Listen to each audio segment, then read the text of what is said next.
we've doubled our boiler installations in less than 2 months. Looking back now, I wish I'd signed up 5 years ago. It's worth everything. You know, I travel 4 hours every time I come here.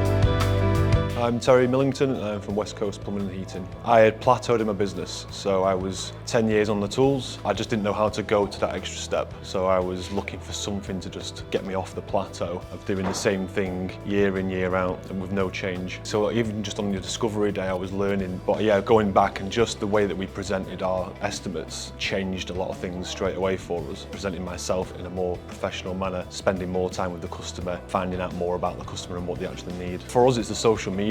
I've just been pushing videos every day, even just a small thing or a big thing, but my confidence is growing in that as well. The more I do it, the better I am at it. The actual work is coming in more, so the boilers that we want, we are winning these boilers. We're still early days. I've only been here just less than 2 months, but we've doubled our boiler installations in less than 2 months. If I'm in the office working on the business, more boilers come in, more work comes in, because that's what I'm focusing on. So that's what he's teaching us at Trade Mastermind, is to get off the tools, because if I'm underneath a boiler all day, I don't have the time to grow the business and work on it. I was on the fence. I came to have a look. Even when I was about to sign up, I was still on the fence, but looking back now, I wish I'd signed up 5 years ago. I wouldn't have wasted 5 years not knowing where to take my business. It's worth everything. You know, I travel 4 hours every time I come here. So it's not just the training that we receive, which is excellent. The networking is brilliant. Even if it was just the networking that I was here for, that would be good on its own. So the people that you meet, the stuff that you learn from other engineers that are on the course doing it, everybody's really happy to share what they've learned and what they've experienced from Trade Mastermind.